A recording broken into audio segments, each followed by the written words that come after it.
Avery made a snuffling noise and turned his head back to the side. Patrick observed this and stood thinking about it while the snow melted off his yellow boots and puddled on the floor. Perhaps 5 minutes passed. Quick thinking was not Patrick's specialty, and then he turned Avery's face into the pillow again and held it there for a moment. Avery stirred under his hand, struggling, but his struggles were weak. Patrick let go. Avery turned his head to the side again, made one snorting little cry, and then went on sleeping. The wind gusted, rattling the windows. Patrick waited to see if the one little cry would awaken his mother. It didn't. Now he felt swept by a great excitement. The world seemed to stand out in front of him clearly for the first time. His emotional equipment was severely defective, and in those few moments he felt as a totally colorblind person might feel if given a shot which enabled him to perceive colors for a short time. Or as a junkie who has just fixed feels as the smack rockets his brain into orbit. This was a new thing. He had not suspected it existed. Very gently, he turned Avery's face into the pillow again. This time when Avery struggled, Patrick did not let go. He pressed the baby's face more firmly into the pillow. The baby was making steady, muffled cries now, and Patrick knew it was awake. He had a vague idea that it might tell on him to his mother if he stopped. He held it down.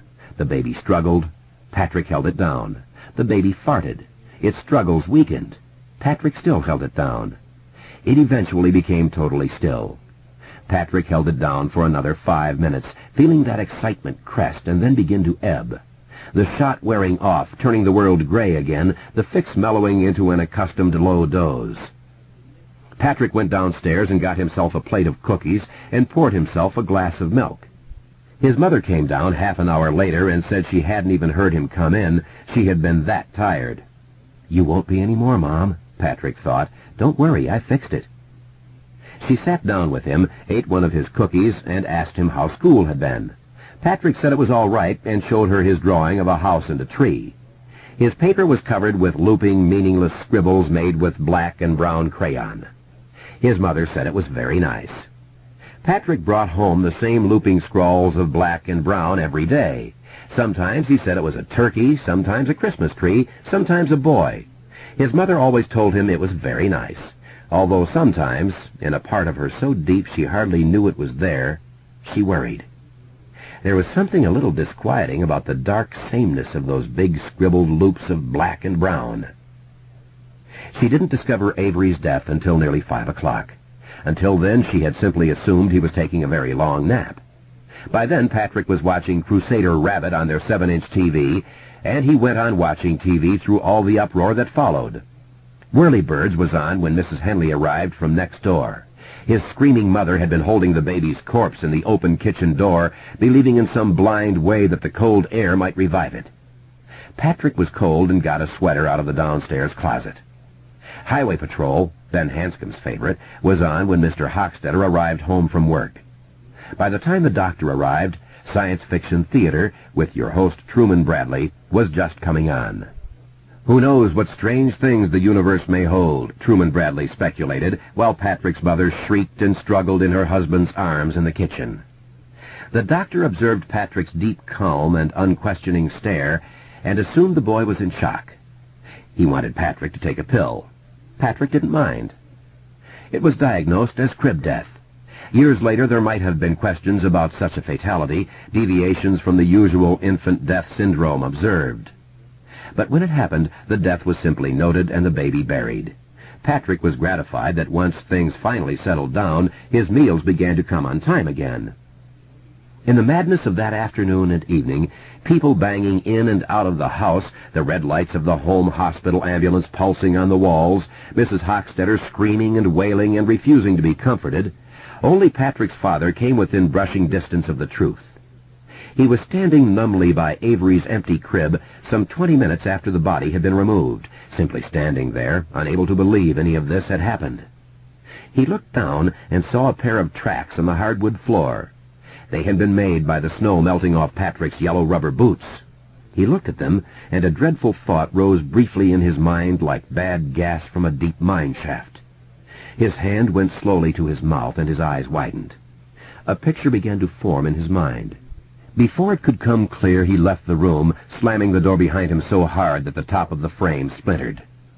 He never asked Patrick any questions. Patrick had never done anything like that again, although he might have done so if the chance had presented itself.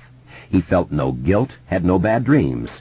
As time passed, however, he became more aware of what would have happened to him if he had been caught. There were rules. Unpleasant things happened to you if you didn't follow them, or if you were caught breaking them. You could be locked up or stuck in the electrocution chair. But that remembered feeling of excitement, that feeling of color and sensation, was simply too powerful and too wonderful to give over entirely. Patrick killed flies. At first he only smacked them with his mother's fly swatter. Later he discovered he could kill them quite efficiently with a plastic ruler. He also discovered the joys of fly paper. A long sticky runner of it could be purchased for 2 cents at the Costello Avenue market, and Patrick sometimes stood for as long as 2 hours in the garage, watching the flies land and then struggle to get free, his mouth ajar, his dusty eyes alight with that rare excitement, sweat running down his round face and his thick body. Patrick killed beetles, but if possible he captured them first. Sometimes he would steal a long needle from his mother's pincushion, impale a Japanese beetle on it, and sit cross-legged in the garden watching it die. His expression at these times was the expression of a boy who was reading a very good book. Once he had discovered a run-over cat that was dying in the gutter on Lower Main Street, and sat watching it until an old woman saw him pushing the squashed and mewing thing around with his foot. She whacked him with the broom she had been using to sweep her walk. "Go on home," she had shouted at him. "What are you, crazy?" Patrick had gone on home. He wasn't mad at the old woman. He had been caught breaking the rules, that was all. Then last year, it would not have surprised Mike Hanlon or any of the others at that point to have known that it was, in fact, on the same day that George Denbrough had been murdered. Patrick had discovered the rusty Amana refrigerator, one of the larger dumpoids in the belt surrounding the dump itself. Like Bev, he had heard the cautionary warnings about such abandoned appliances, about how 30 squirty million kids got their stupid selves smoked in them each year. Patrick had stood looking at the refrigerator for a long time, idly playing pocket pool with himself. That excitement was back, stronger than it had ever been, except for the time he had fixed Avery. The excitement was back because, in the chilly yet fuming wastes that passed for his mind, Patrick Hockstetter had had an idea. The Luces, who lived 3 houses down from the Hockstetters, missed their cat Bobby a week later. The Luce kids, who couldn't remember a time when Bobby hadn't been there, spent hours combing the neighborhood for him. They even pooled their money and put an ad in the Dairy News Lost and Found column. Nothing came of it. And if any of them had seen Patrick that day, bulkier than ever in his mothball-smelling winter parka, after the floodwaters receded in that fall of '57, it had come off bitterly cold almost at once, carrying a cardboard carton, they would have thought nothing of it. The Engstroms, a block over and almost directly behind the Hockstetter home, lost their cocker pup about 10 days before Thanksgiving. Other families lost dogs and cats over the next 6 or 8 months, and Patrick, of course, had taken them all, not to mention a dozen unremarked strays from the Hell's Half-Acre area of Derry. He put them into the rusty Amana near the dump, one by one. Each time he brought another animal down, his heart thundering in his chest, his eyes hot and watery with excitement, he would expect to find that Mandy Fazio had pulled the Amana's latch or popped the hinges with his sledgehammer. But Mandy never touched that particular refrigerator. Perhaps he didn't realize it was there. Perhaps the force of Patrick's will kept him away. Or perhaps some other force did that. The Engstrom's cocker lasted the longest. In spite of the single-number cold, it was still alive when Patrick came back for the 3rd time in as many days. Although it had lost all of its friskiness, it had been wagging its tail and lapping his hands frantically when he originally hauled it out of the box and stuffed it into the refrigerator.